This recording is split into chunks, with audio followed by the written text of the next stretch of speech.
1 euro qui doit payer de plus en plus de choses. Il doit financer toujours plus de services. Derrière cette porte, les bourgmestres des 19 communes unissent leurs voix. Pour eux, la situation est critique.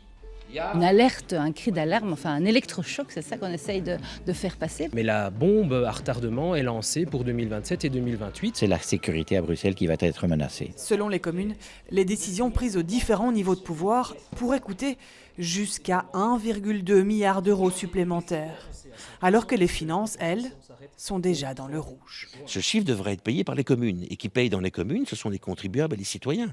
Donc il ne faudrait pas que les réformes qui se fassent un peu partout soient en finale payées par nos citoyens, soit parce qu'ils doivent payer plus d'impôts, soit parce qu'ils auront un moindre service. Alors, de quelles mesures parle-t-on ? Brulocalise, l'association des communes et CPAS bruxellois, a identifié 4 domaines. D'abord, la réforme de fusion de la police, la réforme du chômage, les réformes fiscales et les pensions. Les enjeux sont de taille.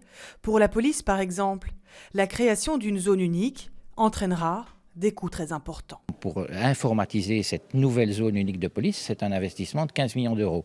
Il faut aller les chercher quelque part. Et donc, à un moment donné, ce sera au détriment du personnel sur le terrain. On va devoir faire des choix.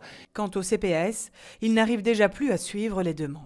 Sur les 2 premiers mois, janvier et février, on observe 60% d'exclus qui se sont retournés vers leur CPAS, ce qui est bien plus que ce que le gouvernement avait espéré. Vont-ils devoir supprimer des services communaux ? Tous le craignent ici, car les compensations prévues par le fédéral ne couvriraient que 26% des besoins des communes. Assumer les compensations totales annoncées.